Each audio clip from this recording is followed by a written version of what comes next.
सभी स्टूडेंट को मेरी तरफ से प्यार भरा और दिल से नमस्कार। आप सभी बिहार पुलिस की तैयारी कर रहे हो? चलो ठीक है, देखते हैं आज के क्वेश्चन। जो बच्चे बिहार पुलिस की तैयारी कर रहे हैं उनके लिए लेके आ चुका हूं मैं हिंदी के टॉप क्वेश्चन। यानी हिंदी अगर आपको क्लियर करना है, ध्यान रखना है, तो हिंदी के टॉप क्वेश्चन आपको देखने को मिल रहे हैं। मैथ की क्लास भी आपको रोजाना देखने को मिल रही है, तो टेंशन लेने की आपको जरूरत नहीं है। जीके, जीएस, मैथ, हिंदी सभी आपके विधिवत क्लासें आ रही है सही टाइम पर। और ये क्लास का टाइम है सुबह 9 बजे, यानी मॉर्निंग में क्लास आती है, तो ले लेना है मात्र 15 मिनट के अंदर। तो पहला क्वेश्चन देखो हमें क्या कहता है, आज के क्वेश्चन हम डिस्कस करेंगे। देखो व्यवस्थित, निम्नलिखित में से कौन सा तत्सम शब्द नहीं है? ये कहा है ऐसा कौन सा है जो तत्सम शब्द के अंतर्गत नहीं आता है। तो यानी आपको यहां से ध्यान रखना है कि 3 शब्द कौन से होंगे, तत्सम होंगे, वो एक नहीं होगा। तो यहां से मैं बताऊं, मोती ये तत्सम शब्द में अंतर्गत नहीं आता है मेरे दोस्त। बाकी दुर्लभ, परीक्षा और भक्त, यानी ये तीनों ही क्या है, तीनों ही तत्सम शब्द है। ये चीज आपको याद रखना है। आगे बढ़ो, अगला क्वेश्चन। निम्नलिखित में से तत्सम शब्द का चयन कीजिए। इसमें आपको तत्सम शब्द बताना है। तो तत्सम शब्द कौन सा है ये हमसे पूछा है। तो यहाँ के 3 नहीं होंगे। इस चीज में आप देखो कि अगर 2 एक हो सकता है तो 3 नहीं होंगे, या फिर 3 हो सकते हैं तो एक नहीं होगा। तो यहां से देखो, बरात, वर्षा, हाथी और आंसू। तो इसने कहा है कि हमें तत्सम शब्द का चयन कीजिए। तो हम कहेंगे ऑप्शन नंबर बी, वर्षा यहां से तत्सम हो जाएगा, बाकी नहीं होगा। आगे बढ़ो, अगला क्वेश्चन कहता है कि मैं एक तत्सम शब्द छांट कर बताइए। इसमें भी आपको तत्सम शब्द ही बताना है। बताओ तत्सम शब्द कौन सा है इसमें। तो आप सभी क्या कहोगे? अनजान, सच, पता, गोटक। यहां से बताओ मेरे दोस्त, आप सभी का उत्तर क्या रहेगा। तो हम अगर मेरे दोस्त कहें कि हमारा उत्तर गोटक, यानी जो बच्चा ऑप्शन नंबर डी दे देता है वो बिल्कुल यहां से सही और सटीक रहेगा। बढ़ो अगले क्वेश्चन की ओर। निम्नलिखित में से कौन सा तद्भव शब्द है? तद्भव शब्द कौन सा है? कोटि, करोड़, कर्तव्य, कृष्णपाण। यहां से बताओ आपका उत्तर क्या रहेगा। कृपाण तो देखो हो नहीं सकता, कृपाण तो ये ऐसे ही आप काट दोगे। अब आपको इनमें से बताना है कोटि, करोड़, कर्तव्य।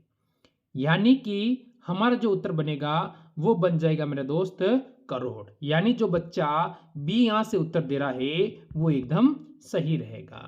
अब अगले क्वेश्चन चेंज है, बताओ इसका उत्तर क्या है। मगही शब्द है। अब ये मगही शब्द आपको दे दिया है और 4 ऑप्शन आपको दिए हैं। क्या तत्सम है, तद्भव है,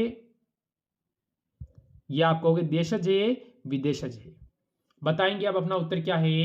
तो जल्दी से ऐसे क्वेश्चन आपसे अगर पूछ ले जाए कि शब्द दे दे और चारों ऑप्शन दे दे आपको, तो आप सभी कहोगे सर ये तो तद्भव है। तद्भव ऑप्शन नंबर बी बिल्कुल सही होगा। आगे बढ़ो अगले क्वेश्चन पर। निम्न में से संधि शब्द है। निम्न में से संधि शब्द है वो बताना है। संधि किस में आती है? क्या तद्भव में आती है, तत्सम में आती है, देशज में आती है, या विदेशज में आती है? संधि शब्द किसके अंतर्गत आता है ये आपको बताना है। बताओ जल्दी से, संधि शब्द हमसे पूछा है इसने। क्या बता रहे हो आप सभी? आप सभी कहोगे सर ये तो होता है तत्सम। संधि कौन सी है? तत्सम शब्द के अंतर्गत आ जाती है। आगे बढ़ो, जैसे कि कमल किस प्रकार का शब्द है? कमल आपको दिया हुआ है कि कमल है वो कौन से प्रकार का शब्द है, बताएंगे जल्दी से।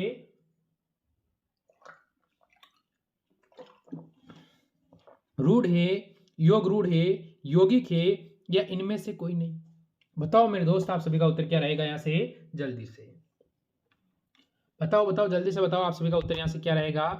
आप सभी जल्दी से बताएंगे। आप सभी कहोगे सर रूढ़, यानी जो बच्चा ऑप्शन देता है ए वो बिल्कुल यहां से सही रहेगा। ये अगला क्वेश्चन देखो आपके सामने आया है। पाकशाला किस प्रकार का शब्द है? पाकशाला, यहां पर ध्यान रखना है, शब्द है पाकशाला, वो किस प्रकार का शब्द है ये हमसे इसने पूछा है। अब हम कहें रूढ़, योग रूढ़, यौगिक, इनमें से कोई नहीं। अब हम कैसे बताएं कि हमारा उत्तर यहां से क्या हो सकता है? तो कोई बच्चा बता सकता है? हाँ कहोगे सर यौगिक। यौगिक का मतलब हो जाता है मेरे भाई, जो बच्चा सी देगा वो यहां से एकदम सही और सटीक उत्तर हो जाएगा। बढ़ो अगले क्वेश्चन पर। दशानन किस प्रकार का शब्द है? दशानन जो शब्द है वो किस प्रकार का है? आप क्या कहोगे दशानन के बारे में कि वो किस प्रकार का शब्द है? तो कोई बच्चा बताएगा?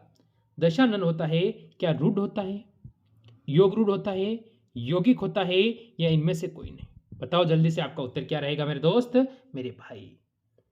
तो आप सभी कहोगे योग रूढ़। यानी जो बच्चा यहाँ पर बी उत्तर दे देता है वो एकदम सही और सटीक उत्तर यहाँ पर हो जाएगा।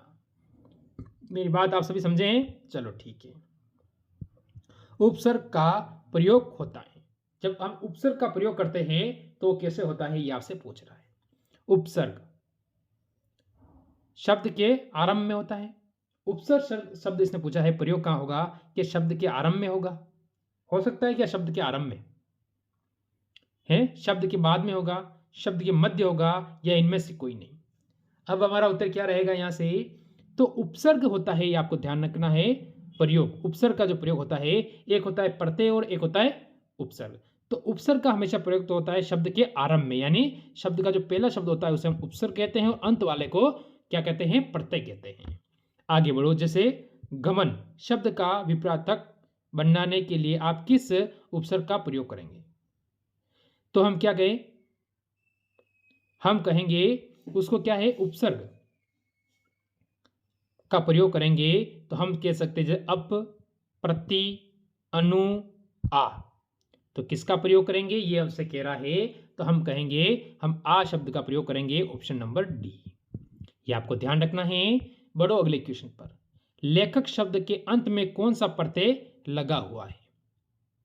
लेखक आपको बताया, जैसे कि लेखक आपको दिया गया है, इसके आप दो टुकड़े कर दीजिए, लेख प्लस अक। अब कौन सा शब्द हुआ है आप बताओ मेरे को भाई। अक शब्द आया कि नहीं आया पीछे? अगर अक आता है तो ऑप्शन नंबर आप कहोगे। प्रत्यय कौन सा है इसमें? अक प्रत्यय है। और लेख क्या है? उपसर्ग है। लेख क्या है? उपसर्ग हो जाता है। आगे बढ़ो। अनुज शब्द में स्त्री वाचक बनाने के लिए आप किस प्रत्यय का प्रयोग करेंगे? तो अनुज को अनुजा। भाई अनुज है, उसमें क्या चीज जोड़ूं कि वो अनुजा यानी स्त्री हो जाए, उसको स्त्री बनाना है ना भाई। पुरुष को हमें अगर अनुज जो है पुरुष शब्द है, इसको स्त्री में ले जाना है, तो बताओ आप कहोगे कि सर इसको स्त्री बनाने के लिए इसमें आ यानी अनुजा अगर हम कर देते हैं तो ऑप्शन नंबर सी हमारा बिल्कुल यहां पर सही रहता है। बताओ मेरे सारे मित्र इस क्वेश्चन का उत्तर कौन सा है? कौन सा उपसर्ग आचार शब्द के पूर्व में लगाने पर उसका अर्थ जुमल हो जाता है? तो जुल्म हो जाता है। तो जुल्म अगर उसका अर्थ होता है तो आपका उत्तर क्या से होगा? जैसे कि दूर, अन, अति, नीर। अब बताओ आप सभी क्या कहोगे? आप कहोगे सर अति। अति का मतलब होता है ऑप्शन नंबर सी। आगे बढ़ो अगले क्वेश्चन पर। किस शब्द में आवा प्रत्यय नहीं है? ये आवा शब्द है वो प्रत्यय नहीं है कौन से शब्द के अंदर? जैसे कि दिखावा, आवा, दिखावा, आवा नहीं है ये पूछ रहा है। चढ़ावा, आवा, चढ़ावा, आवा, या लावा। इसमें आ नहीं आ रहा, इसमें सिर्फ लावा आ रहा है, लावा। बुलावा, तो इसमें भी आ रहा है, इसमें आ रहा है, इसमें आ रहा है, इसमें आ रहा है, पर ऑप्शन नंबर जो सी दे रखा है इसमें मेरे भाई कहीं पर नहीं आ रहा है। आगे बढ़ो। बहाव शब्द में प्रयुक्त प्रत्यय कौन सा है? बहाव शब्द है उसमें प्रत्यय कौन सा लगा हुआ है? क्योंकि आपको ये चीज आज क्लियर कर ही देते हैं कि आपका उत्तर क्या होगा। इसमें कौन सा प्रत्यय लगा हुआ है? जैसे हम कह सकते हैं आव, बहाव, आव, बह, हाव, आव, आवा। यानी जो बच्चा यहां से सी देगा आ, वो बिल्कुल सही और सटीक रहेगा। अगला क्वेश्चन। चिरायु शब्द में प्रयुक्त उपसर्ग कौन सा है? चिरायु, चिरायु शब्द दे रखा है, इसमें प्रयुक्त उपसर्ग कौन सा है ये आपको बताना है। चिरायु, आयु, चीर, यु, चित। उपसर्ग कहा है, आपको प्रत्यय नहीं कहा है। उपसर्ग का मतलब होता है आगे वाला शब्द। शब्द जो आगे वाले शब्द होते हैं ना, उनके बारे में होता है, तो आप कहोगे चीर। ऑप्शन नंबर कौन सा है मेरे बच्चे? बी बिल्कुल सही है। यहां पर बढ़ो अगले क्वेश्चन पर। कृदंत प्रत्यय किन शब्दों के साथ जुड़ते हैं? या आखिरकार कौन शब्दों के साथ जुड़ते हैं, ये आपको बताना है। तो हम क्या कहेंगे? संज्ञा के, सर्वनाम, क्रिया धातु के मूल रूप में, विशेषण। आखिरकार किसके साथ जुड़ते हैं, ये चीज हमको बतानी है। तो हम कहेंगे क्रिया धातु के मूल रूप। तो क्रिया धातु के मूल रूप का मतलब होता है मेरे भाई option number C. Option number जो बच्चा सी देगा वो एकदम सही है। आगे बढ़ो। निम्न में से तदित प्रत्यय किन शब्दों से जुड़े हैं? शब्दों से जुड़े हैं जैसे कि तदित, तो यानी ऑप्शन नंबर संज्ञा, सर्वनाम, विशेषण, रुक्त सभी। बताओ मेरे दोस्त, यहां से आपका उत्तर क्या रहेगा? बिल्कुल जो बच्चा ऑप्शन नंबर डी दे देता है वो बिल्कुल सही रहता है। आगे बढ़ो। कनिष्ठ शब्द में प्रयुक्त प्रत्यय हैं। कनिष्ठ शब्द में प्रयुक्त प्रत्यय कौन सा है? कनिष्ठ यानी इष्ट, इष्ट, ठ या से ढ या कि क्या होगा? देखो दो शब्द ये कभी नहीं होगा, अब इन दो में से होगा। तो दो में क्या होगा? इष्ट होगा, इष्ट होगा। तो आपको होगा इष्ट, कहा कि यहाँ पर ठ लगा हुआ है ना पीछे, तो ट कैसे लगाओगे आप? ट तो आप लगा ही नहीं सकते ना। तो ऑप्शन नंबर मेरे दोस्त बी यहाँ से बिल्कुल सही होगा। कुछ क्वेश्चनों के उत्तर प्रश्न में ही छुपे होते हैं। संस्कार शब्द में किस उपसर्ग का प्रयोग हुआ है? संस्कार, संस्कार में आपको पता है ना, स आधा है, तो किसका प्रयोग हुआ है? सम।